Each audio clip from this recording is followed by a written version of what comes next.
Okay, this next technique we're going to do is called inside crane. In Tony Martinez Kenpo, he refers to leaping crane as outside crane, and then this is like a counterpart technique where we stay on the inside.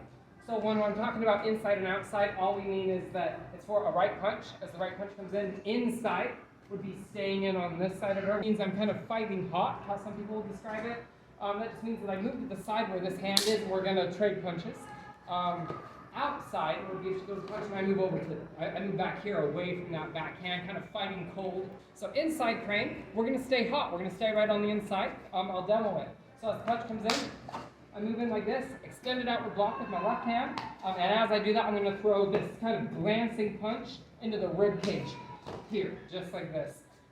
So I know that Tony Martinez, he pairs this technique with leaping crane on the outside, but you could also almost think of it as being category completion in a way for shield and mace on this side. It's a very similar position. So the punch comes in, one, and then from here, I'm watching out for this backhand. This is a problem. So from here, I'm going to shift up. This is my crane stance from inside. Inside crane, my crane stance is right here. One, I'm going to shift up onto one leg and knife edge kick to that back knee. Hammer fist to the groin, elbow, chop, claw, rake, claw, scoop kick, front kick. 1, 2, 3, 4, 5, 6, 7, 8, 9. 1, 2, 3, 4. Chop, chop, chop. Claw down the face as I scoop kick, front kick.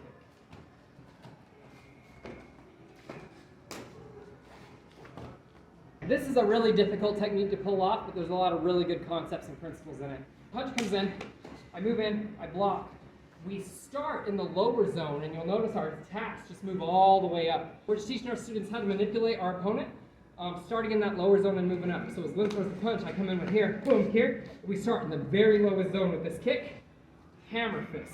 I like to slip in an obscure elbow to the face there, elbow, and you'll notice now we've moved up the body into this upper zone. Boom. Bam. Just like that.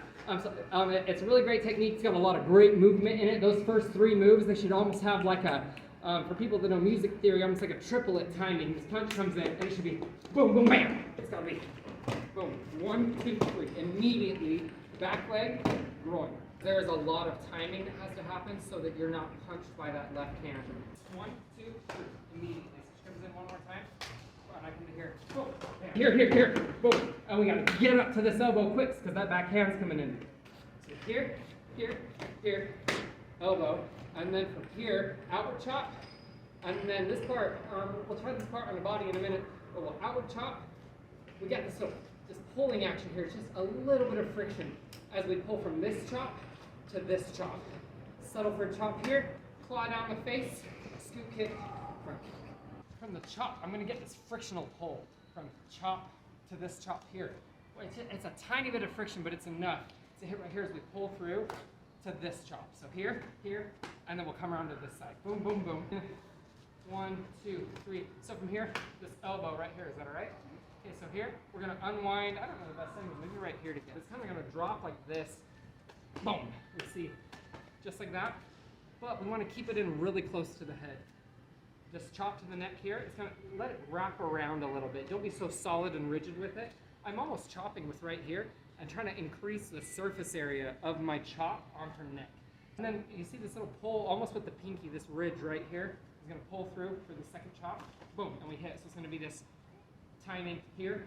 1, 2, 3. Claw, scoop kick, front kick. I'm just going to slice the head in the middle like this. Boom. Push-pull action. Frictional pull off that backhand. Boom. We hit the nail. Claw, kick. Again, important reminder that whenever we do any of these techniques, this is to teach concepts. This is not a prearranged sequence for self-defense necessarily. It's a prearranged sequence to teach us how to work the body. In this case, how to work that body starting in the lower zone and then working up to the upper zone. 1, 2, 3, 4, 5, 6, 7, 8. Scoop.